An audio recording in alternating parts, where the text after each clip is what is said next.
বগুড়া শহর থেকে ১১ কিলোমিটার উত্তর দক্ষিণে আর মহাস্থানগড়ের কাছে গোকুল, রামশহর ও পলাশবাড়ি গ্রামের সংযোগস্থলে রহস্যময় ও বিস্ময়কর ৩ কোণ বিশিষ্ট স্থাপত্য বেহুলার বাসর ঘরের অবস্থান।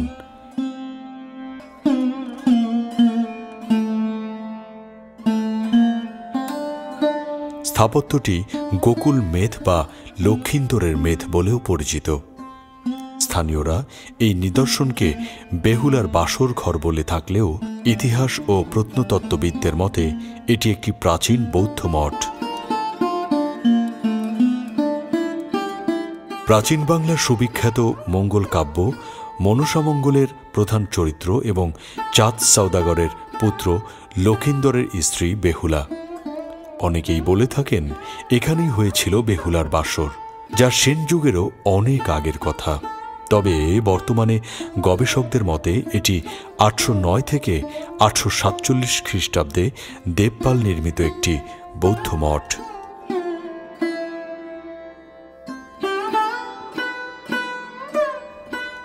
(১৯৩৪ থেকে ১৯৩৬ সালে এনজি মজুমদার কর্তৃক উৎখননের ফলে এখানে একটি বিশাল মন্দিরের বা স্তূপের ভিত্তি উন্মোচিত হয়েছে।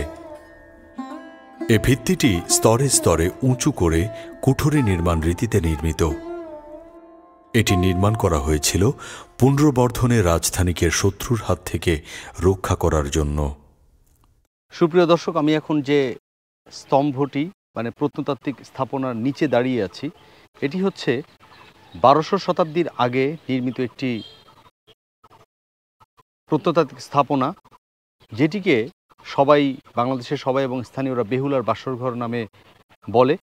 কিন্তু মূলত এটি হচ্ছে একটি বৌদ্ধ মঠ। আনুমানিক ৮০৯ থেকে ৮৪৭ খ্রিস্টাব্দে দেবপাল, তখনকার একজন রাজা, উনি এই বৌদ্ধ মঠটি নির্মাণ করেন এবং এটির প্রত্নতাত্ত্বিক গুরুত্ব অনেক বেশি। কমপক্ষে ১০০০ বছর পুরনো আমরা ধরতে পারি আর কি এই স্থাপনাটি।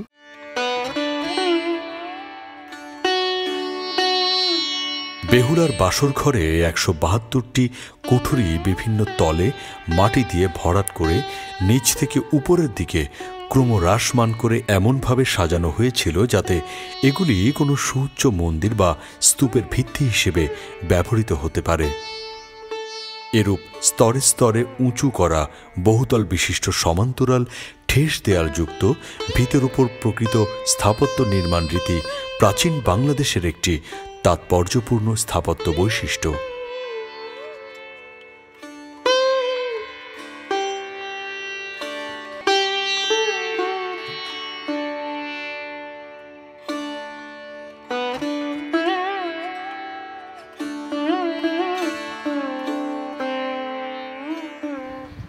আমরা এখন এই প্রাচীন বৌদ্ধ মঠটির উপরে একটু ওঠার চেষ্টা করব।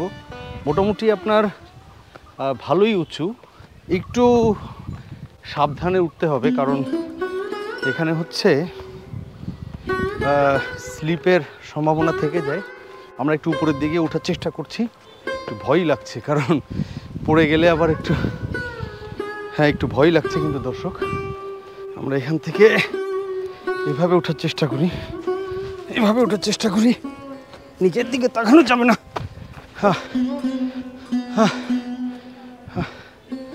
একদমই বৌদ্ধ মঠের ঠিক উপরে দাঁড়িয়ে আছি।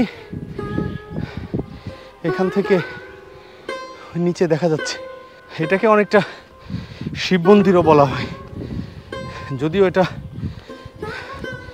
এই যে দেখুন দর্শক, ঠিক এই জায়গাটিতে মনে হয় মূর্তি ছিল, দেখা যাচ্ছে।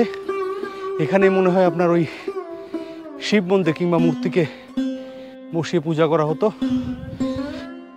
অনেক রাউন্ড শেপের একটি, ঠিক একদমই যেখানে মূর্তি স্থাপন করা হয় ওখানেই আছি। এই হচ্ছে অবস্থা। বেহুলার বাসরঘর বললেও এটি মূলত মন্দির, দেখেই বোঝা যাচ্ছে। হ্যাঁ, ইটের গায়ে আবার প্রেমিক প্রেমিকার কথা লেখা, জুই প্লাস রুহি, অনেক কিছু দেখতে পাচ্ছি। মনে হয় আপনার চুন সুরকি বা এরকম কিছু। থিকনেসও 1.5 ইঞ্চির মতো হবে, যেটা সাধারণত 3 ইঞ্চি হয়, এরকম হবে। এবং অনেক পুরনো ইট, বোঝাই যাচ্ছে। উপর থেকে একটু ভিডিও দেখানোর চেষ্টা করব।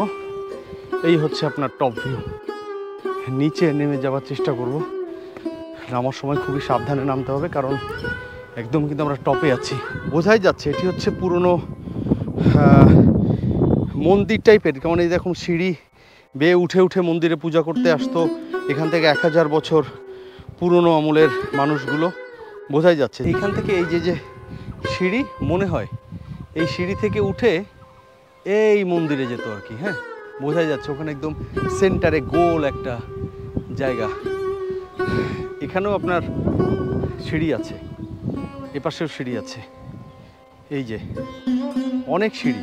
ধরুন এখান থেকে 1200 বছর আগের কেউই মন্দিরে পুজো দিয়ে, ওই যে মন্দিরে পুজো দিয়ে এখান থেকে এখন নেমে যাচ্ছে। আমি না কিন্তু দর্শক। হ্যাঁ,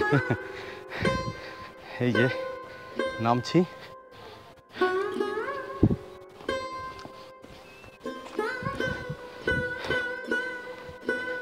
একটু সাবধানে ভিন্ন ভিন্ন সিঁড়ি দিয়ে নামতে হচ্ছে।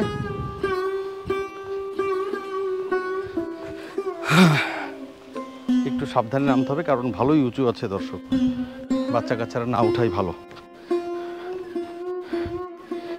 বিল্ডিংয়ের কর্নার, ইট সব কিছুই ভিজিবল। আমরা এখন সাবধানে নেমে যাচ্ছি দর্শক।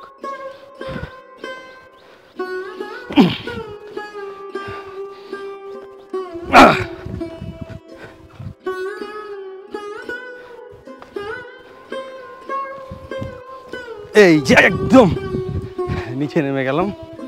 আর এই হচ্ছে সেই মন্দির।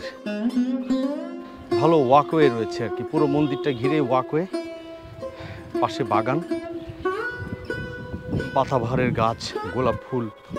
দর্শক এখানে সাধারণত আসলে একটু সময় নিয়ে আসাটাই ভালো। হ্যাঁ, কারণ হচ্ছে দেখার কিছু জিনিস আছে, উপলব্ধি করার জিনিস আছে। আমরা এখন ওয়াকওয়ে ধরে ডান পাশে বেরিয়ে যাব।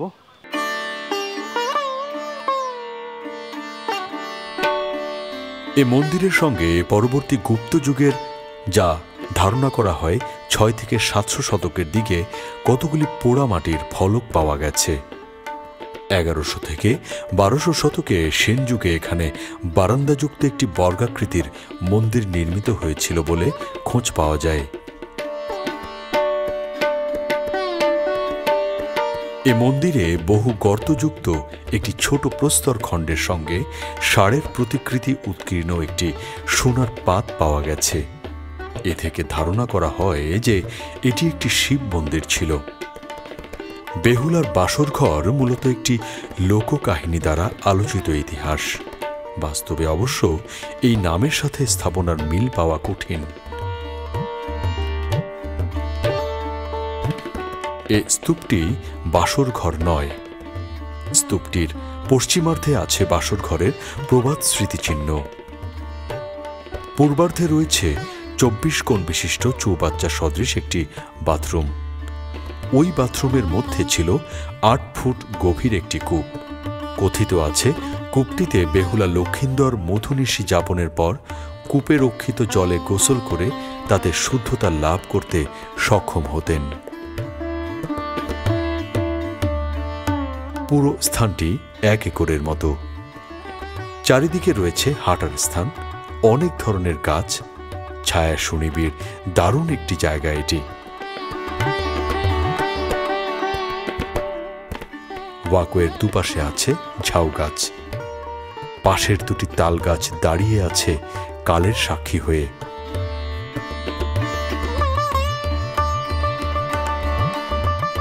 প্রতিদিন হাজার হাজার মানুষ এই স্থানটি পরিদর্শন করে থাকেন। সকাল 9:30 থেকে শুরু করে বিকেল 5টা পর্যন্ত এই স্থানটি দর্শনার্থীরা ঘুরে দেখতে পারেন। টিকিট মূল্য 30 টাকা। পুরো একটা বেলা এখানে অনায়াসে কাটিয়ে দেয়া যায়।